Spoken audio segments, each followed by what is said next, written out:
No, it's okay. All right, that works. All right. Do you know how to tick yourself? You just click on it. Yeah, Okay. take that, and then, oh, do I need to focus? Am I focused? Do I look focused on You're it? off the, like, you can see the screen. You see it? Yeah, you can't see the screen. Because it has to be on cam too, but. Okay. I think we're fine. Okay. I'm just gonna roll like this. Okay. And I don't know how to do the. Yeah, I know how to do it. Yeah, I'm gonna set it here in just a second, but I gotta come on. I can't even super myself. See ya. Bye. See you. All right, I'm gonna go ahead and get started.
All right, breaking news to begin the Stadium Showdown. I'm Chris Fry. We'll join Jeff Slauson in mere moments. First, earlier today, the Haslam Sports Group purchasing the 176-acre site for the indoor stadium in Brook Park. The sale was made official today as we pull up video from earlier today and show you the actual site.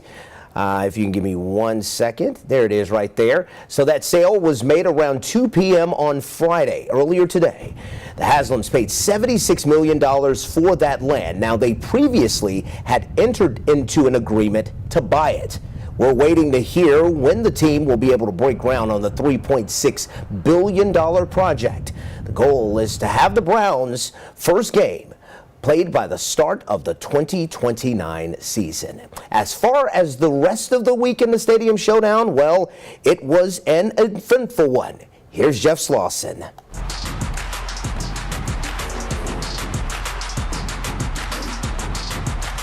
Hello and welcome back to another episode of the Stadium Showdown, your in-depth look at the future home of the Cleveland Browns. I'm Jeff Slauson. It's a week that we have been waiting for basically since this show began. We knew that the House and the Senate would eventually have a budget to present to the governor, and they voted on that this week. The finalized budget that the governor has to take a look at. But this decision was not done without controversy. 19's Dan DeRose was in Columbus. He saw the vote. He breaks that down. Well, this was a big day in Columbus when it comes to the Haslam Sports Group and the Cleveland Browns. Both the House and the Senate in the late hours of the afternoon have passed the budget. This is a biennium budget for 2026 and 2027. It will now have to go to the governor's desk. He can veto any part of it. Will he veto the $600 million in unclaimed funds that will go to the Browns? We will have to wait and see. But one thing we do know is that this entire issue has been straight along party lines for the most part. Republicans very much in support of this plan, $600 million to the Browns for the Brook Park transformational project, and basically every Democrat fully against it. The Brook Park Economic Development Project is going to result in one of the premier entertainment venues in all of America, and we're accomplishing it in this conference report without diverting money from any other of our government priorities. Ohio's unclaimed funds are languishing in $5, $10, $25 increments. Some of these are decades, if not 100 years old. We keep the handout to the billionaire owners of the Browns so they can build their dome playground using Ohio-earned money, unconstitutionally stealing money from unclaimed funds to pay back campaign donations is already egregious enough that it should tank this whole bill, but we actually go farther. We're actually changing a law in the middle of a lawsuit to solve the Browns' legal issues while a pending case is actually going on being heard in court in Cuyahoga County. So the question is what happens from here? The budget will go to Ohio Governor Mike DeWine's office. He can line item veto anything he doesn't like. If he doesn't like the idea of using unclaimed funds to give the Browns $600 million, he can line item veto and scratch it out. It would then go back to both the House and the Senate, and they would need a 3/5 majority to override the governor's veto. And the Republicans do have those numbers. If that's what it came to, they could override the governor's veto in both the Senate and the House. So now the ball is in the court, to use a sports euphemism, in the governor's office in Columbus. Dan DeRose, 19 News. Yeah, those changes to the Modell Law are pretty big, especially when you consider why this has been such a roadblock for the Haslams when they're trying to move, obviously, to Brook Park. So what exactly was changed in all of this? Well, this is what the current Modell Law has looked like. No owner of a professional sports team that uses a tax-supported facility for most of its home games and receives financial assistance from the state or a political subdivision, therefore shall cease playing most of its home games at the facility and begin playing most of its home games elsewhere unless the owner does one of two things. One, that's either comes to an agreement with the city, or two, allows the city the chance to have a buyer within 6 months. I know that's super legal jargony. I'm going to break it down as easy as possible. Basically, you can't leave unless you come to an agreement, and you can't leave for quote unquote elsewhere. That's the key here. In these changes that were announced during the budget proceedings, elsewhere goes away. So that's completely eliminated from this. And that becomes outside the state. So essentially now the Modell Law is only considered when it comes to a team trying to relocate outside of the state of Ohio. And that is big. That's huge. The Haslams have been arguing with the city of Cleveland in court over whether or not the Modell Law should stand, even if it's constitutional. But now, if the Modell Law means that you can't move it out of state, the Browns are in the clear. Now, here's the thing about the entirety of this decision and this change. It was announced basically at about 1:35 in the morning on Wednesday, just hours before that budget vote. So, was that intentional? Was there a reason behind that being released hours before the actual vote took place? Here's what lawmakers in Columbus had to say. So the Modell Law, what the change that's there says that they have to remain there through the end of their lease. Now, the interpretation that's being used by the city of Cleveland basically is saying that they are tethered to that location in perpetuity. That was never the intention. That would have been an insane intention to have when the law was passed. What this is doing is protecting the taxpayers, basically saying you have to fill out your lease, you have to satisfy your obligation, and if you've received state funding, you have to remain in the state of Ohio. So why did we wait until 1:30 to change that? This was something that was brought to us later on, something we had wanted to make sure we got right on behalf of the state of Ohio, and it wasn't done at 1:30. 1:30 was when the conference committee was done. It was something we've been discussing before that. That just so happens when they met. So what's been the reaction to the changes of the Modell Law? How does the city of Cleveland, how does Cuyahoga County feel about all of this? We will explain coming up after the break.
Welcome back. A very large response to this decision for a Modell Law change, basically at the 11th hour. So first, let's start with the City of Cleveland and Mayor Justin Bibb. Here's the statement that he released to all of us here at 19 News, saying, and I quote, "We are very troubled and angered by this late night change added without public scrutiny regarding the Modell Law. We strongly oppose this legislative maneuver because Clevelanders have invested hundreds of millions in the Lakefront Stadium and surrounding infrastructure.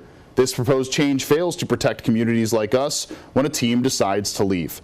Moving the Browns, whether 12 miles or across the country, is a betrayal of the city, residents who have stood by the franchise for generations." And Mayor Justin Bibb is not alone with his anger on this change to the Modell Law. Cuyahoga County Executive Chris Ronayne very much so against the changes that were done. 19's Colton Molesky was there during a press conference earlier in the week. As all signs point to the Cleveland Browns headed to Brook Park in a new dome stadium, County Executive Chris Ronayne had strong words for the lawmakers in Columbus. The citizens of the state of Ohio that they are supposed to represent, our legislative leaders today through this budget seem to be losing touch. Ronayne didn't hold anything back, saying state leaders fell for the boondoggle that is the Browns' Brook Park project, which is getting closer to $600 million in state funding thanks to a vote today. And this budget shows a policy that is to favor a few, and particularly Haslam Sports Group, at the expense of everyone else in our county and in our state. He accuses state lawmakers of putting things like education, libraries, and healthcare on the back burner. This has been a budget about giving to the want list, but not attending at all to the must-do list. He also called out lawmakers for changing the playing field on the Modell Law while a court battle plays out. It's a curious thing when a legislature changes the law as it pertains to a defendant currently in court. So why is the county executive standing at a podium calling out state lawmakers, not the city's mayor? I sit here today to represent our citizens of Cuyahoga County in all respects. We don't want to see our taxpayers get fleeced. As it specifically relates to Brook Park, However, the Cuyahoga County executive believes this fight still isn't over, asking Cuyahoga County councilmen and women to hold the line as it pertains to giving over funds from the county to the Cleveland Browns in this project. In Cleveland, Colton Molesky, 19 News. Haslam Sports Group responded to the Modell Law amendment, saying, quote, "The General Assembly's amendment of the Modell Law confirms that the law is intended only to prevent teams from breaking a lease or leaving the state. The Browns are doing neither of those things. The team is staying right here in Cuyahoga County, less than a mile from the city line, and HSG will honor every commitment of the Browns' current lease. HSG will always maintain its commitment to Northeast Ohio as the private investment of more than $2 billion in the now enclosed Huntington Bank Field Stadium and adjacent mixed-use development in Brook Park shows. We still don't know what's going to be happening with the lawsuits related to the Modell Law. However, this same argument that the Browns are making in this statement was made in court last week. Let's take a listen. It's really important to emphasize this point. That case and this case were different in the way that matters. The Modell Law was passed, and everybody knows it, so that a team that tried to move away from an Ohio taxpayer-funded facility during the term of its lease, because that's what it says, has to comply with certain restrictions. That's what they did in that case. That's what Modell did. Same thing. But this is completely different, because the Haslam Sports Group has said over and over and over and over again, it will honor that lease. It will pay its rent through its expiry. It will play all of its home games throughout its contractual obligations. It will not do what Art Modell did. It will not do what Art Modell did in the sense that it will honor its contract, and it will also keep the team as the Cleveland Browns right here in the center of the Cleveland metropolitan area. The Crew wanted to move the team to Austin in the middle of the lease. Completely different. And that oughtn't be obscured. Some distinctions are little, and some distinctions are the difference. The distinction here, Your Honor, is the difference. The NFL rules make clear that a team's home territory includes a 75-mile radius beyond the franchise city. Brook Park is less than a mile from the Cleveland city line. By playing in Brook Park, the Browns would be just one of many NFL teams that play in a suburb of their franchise city. Now, in addition to the issues with the Modell Law, some people are having an issue with the way that the Brown Stadium potentially could be funded with the unclaimed funds. And in this lawsuit, they basically say that they cannot take that money from everyday citizens. 19's Brian Duffy spoke with those that are filing that lawsuit. Let's talk about, and just start right at the beginning, why you're concerned about the way the legislature looks like they're going to help the Haslams pay the $600 million for this stadium. Right. Well, when the story came across that they were contemplating this idea, I joked this morning that Jeff's head exploded in the next office. I mean, we have been involved in a number of cases regarding takings of private property by government without compensation, and so this is something that we know a lot about. And the minute that that proposal came in front of us, we knew that there were going to be serious problems with it. Yeah. Jeff, some people might say, hey, look, these unclaimed funds have been sitting here forever, basically. Not, of course, forever. They're very difficult to get to. I mean, that's a whole nother story. They're taking the money, they're going to give it to the Browns, they're going to use it, the Browns are going to pay back the money with the tax revenue that they generate there. What's the big deal? Well, there's two issues. First of all, there's a lot of protections in Ohio law for private property. And for example, you can't just take private property unless there's an emergency, right? You have to pay them at some point. If it's a non-emergency situation, the state can't take property. You have to pay them first. And not only do you have to pay them first, there has to be a public use for the money for the property that you're taking. I don't believe that this constitutes a public use, and I know the senator that proposed this idea has claimed he's on sound legal footing. I've not seen any memo that he's produced. Every memo I've seen and our own research that we've done suggests that they're completely wrong about the constitutionality of this. You'd be asking for in the lawsuit? An injunction to stop them from using this process. And Mark and I have stated, we're not anti-stadium.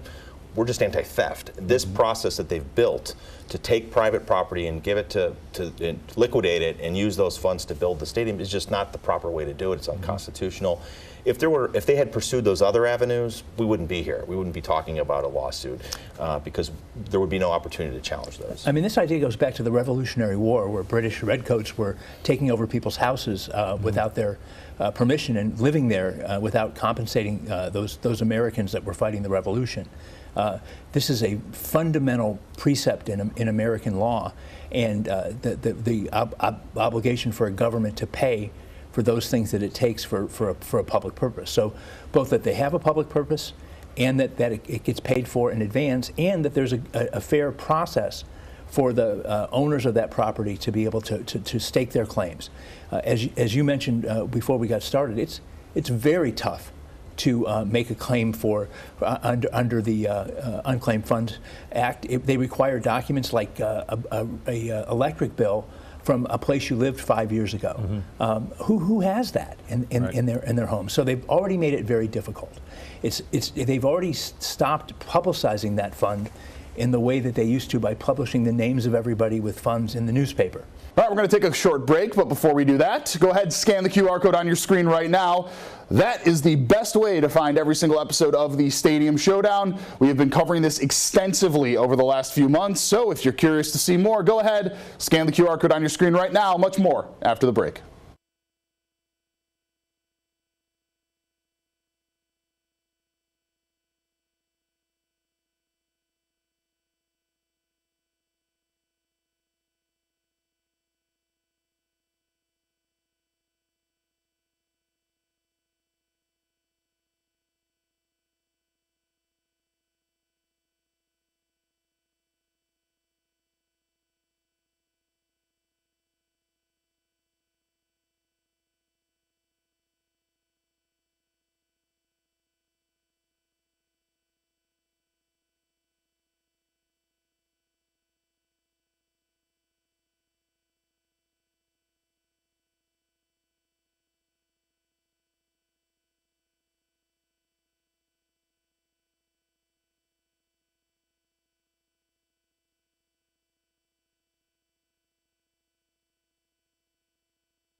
Welcome back. Now's the time of our show where we answer your questions. Remember, if you send one in, it goes right to our inboxes. A member of us here at 19 News will be able to answer that and then, of course, answer it right here on the show. Today's question comes courtesy of Brian Burkowski. If Cuyahoga County refuses to help fund the proposed Dome Stadium and the budget passes to get it built, does Cuyahoga County still get the full amount of profits generated by the Dome, or will they get a minimal amount since they did not help fund? It's a great question with a very simple answer. They will still get the profits regardless if they participate or not. And that's the thing. That's been the key that Cuyahoga County Executive Chris Ronayne has kind of been hammering on. They don't need our funds, and the Browns have shown they don't. They've found a way to be able to make up for the $600 million that was supposed to be allocated to the county. I'm going to pull up that graph that we have shown consistently. Remember, this is what it looked like before. This is what it looked like after, right? The Haslam's now responsible for 3/4 of the funding as opposed to around a half of the funding, which they initially wanted it to be. So, yeah, regardless if Cuyahoga County contributes any funding or not, they still get the tax revenue. It would be very hard for the Browns to basically get a rule put in place that any funding from taxes at an organization or a business within Cuyahoga County wouldn't go to Cuyahoga County. So for the county, this really is a win. They're not putting any money forward. There is no risk now. They're just going to be getting the advancements from any taxes, from anything that's purchased at the Brook Park site. And of course, if you want to ask us any questions, go ahead, scan the QR code on your screen right now. Would love to be able to hear from all of you. If you're curious about something, guarantee somebody else out there is as well. Again, scan that QR code on your screen right now. And that is it for the latest episode of the Stadium Showdown. Jam-packed episode. We understand there's a lot that's going on here. That's why we have so much coverage available on our website at cleveland19.com. For now, I'm Jeff Slauson with 19 News. Thank you so much for watching. We'll see everybody next week.